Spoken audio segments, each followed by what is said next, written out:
तो जब राहु की महादशा में राहु की ही अंतर्दशा आती है तो इसका व्यक्ति की सेहत और जीवन पर क्या असर होता है, ये जानते हैं। बताएं पंडित जी। देखिए, दशा दशा हता कार्या दशभिर्भाग माह चरेत। जैसे किसी की दशा में महादशा निकालना हो, आपको अंतर्दशा निकालनी हो, तो दशा भाव का दशा भाव से गुणा करके 10 का भाग देना चाहिए, और जो शेष बचे 12 से उसको वर्ष बना करके और शेष में 3 का गुणा करके दिन निकल आता है।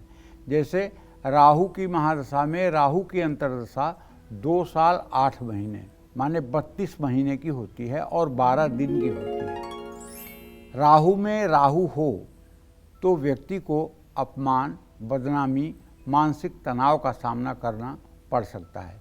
विषाक्त भोजन और पानी के कारण स्वास्थ्य संबंधी समस्याएं आ सकती हैं। किसी के साथ गलत संबंध बन सकता है। करियर में गिरावट आ सकती है और धनहानि भी हो सकती है।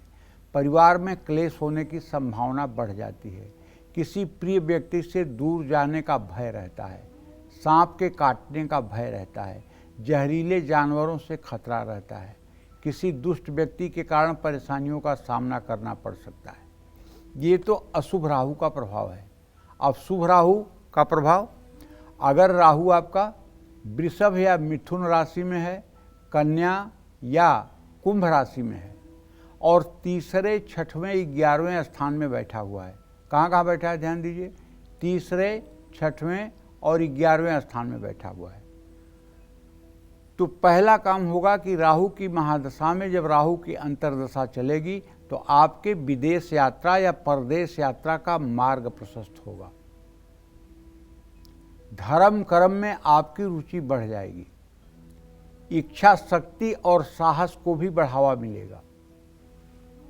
दुश्मनों को हराने की अद्भुत शक्ति आपको मिलेगी।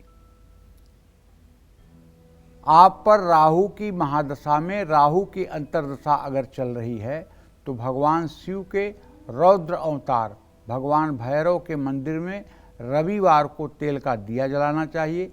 राहु की महादशा में शराब का सेवन न करें। किसी लावारिस शव के अंतिम संस्कार के लिए लकड़ियां दान करें। किसी को अप्रिय शब्द कहने से बचें।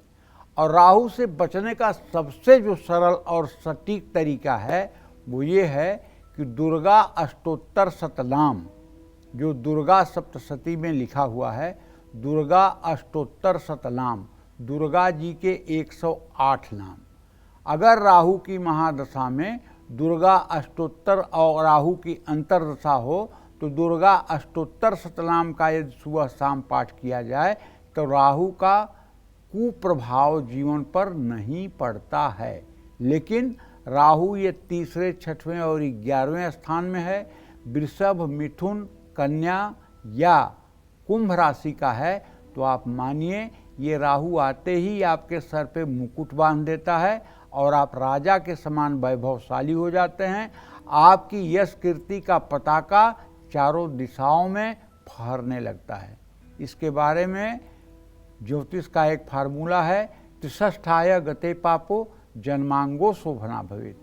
तीसरे, छठवें और 11वें स्थान में पापग्रह शोभित होते हैं। लेकिन अगर यही राहु एकादश भाव में या तृतीय भाव में या फिर छठवें भाव में वृश्चिक राशि का हो जाए या धनु राशि का हो जाए या वृश्चिक या धनु राशि के नवमांश में हो जाए तो ये अनर्थ का ही कारण होगा।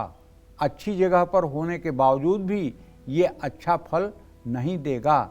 ये बात बहुत ध्यान देने योग्य है। ऐसे में राहु की शांति करवानी चाहिए।